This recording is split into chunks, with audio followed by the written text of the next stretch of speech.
Our adventure continued as we left the shores of Lake Ontario behind and pointed the car westward in New York to our next Hipcamp.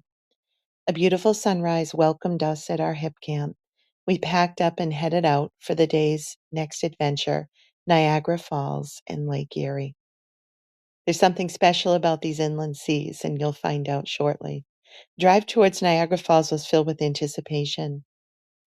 Before even arriving, you begin seeing signs pointing towards the falls, and the excitement grows with every mile. Of course, no visit to Niagara Falls would be complete without getting up close, so we bought tickets for the famous Maid of the Mist boat ride. We put on our blue ponchos, walked down the walkways, and boarded the ship with anticipation. As the looking up at the tower, you can see how tall it is. As the boat slowly pulled away from the dock, the views were incredible. We passed alongside the American Falls and then made our way towards the massive Horseshoe Falls. Millions of gallons of water plunge over the falls every minute, creating one of the most impressive displays of nature anywhere in the world. Photos and videos simply don't prepare you for seeing it in person. The mist rises high into the air, and rainbows will appear in the sunlight, and the thunderous sound echoes all around you. We stayed at the stern of the boat, which I highly recommend.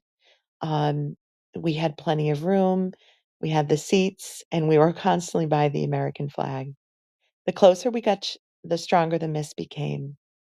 After our time at Niagara Falls, we continued our journey following the shoreline of Erie. The drive itself became part of the adventure. The lake appeared and disappeared through the stretches of trees and small towns. We would pass by shores where we did see people swimming, and we were looking forward to our time swimming in the lake. We did stop here to put our feet in the water just to say that we've touched every Great Lake, and this was lake number 2. We then headed towards the Rock and Roll Music Hall of Fame, passing through Edward Street and the Capitol Theater.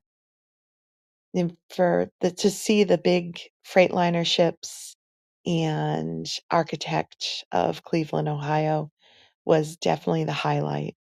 There is so much to see in this city, and we only touched a bit of it. So here we were at the Rock and Roll Music Hall of Fame. So for anyone who truly loves music, this place is special. The music celebrates the artists, songs, and moments that shape generations, from classic rock legends to modern performers. The exhibits tell the story of how the music has influenced culture around the world. Walking through the museum felt like stepping through decades of music history. We had seen memorabilia from the legendary performers, iconic instruments, stage costumes, Billy Joel's motorcycle, handwritten lyrics from Jimi Hendrix, photographs, and exhibits, all dedicated to some of the truly greatest artists of all time. Tom Petty and the Heartbreaker. There were many mini displays of each. You're looking at Stevie Nicks' costume, and not a good picture of Tina Turner's iconic dress. The second floor housed an amazing exhibit of Pink Floyd's The Hole in the Wall. How they decorated it and set up each area was truly awe-inspiring. We did find out that they do rotate the exhibits quite often. So every time you go, it will be something different. One of the coolest features was seeing the CBGB awning. It was the original awning that hung, and so that was pretty cool. So we ventured outside to find that there were a couple of food trucks. We settled in, found a table, thought we'd grab a bite to eat. All of a sudden, we heard this huge sonic noise, looked up, and we were witness to an air show, which was really unexpected. So we sat there, enjoyed the lunch, enjoyed the free air show as well. We couldn't have timed it much more perfectly.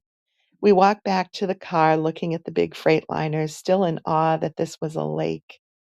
Again, more planes and biplanes passed overhead. Where we parked actually was right near the freighter, and on the freighter was the commentary, so it was pretty neat. We made it to our hip camp. We settled in, took a break after the day's activities to recap, and watched an amazing sunset.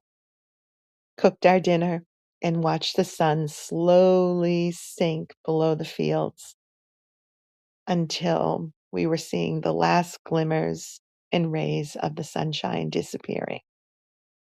We had a lot of anticipation for the night sky, and it did not disappoint. A beautiful moonrise, stars. The next morning, behind us, the sun rose, and it was a start to another day as we continued with beautiful views of Lake Erie. On to the next adventure.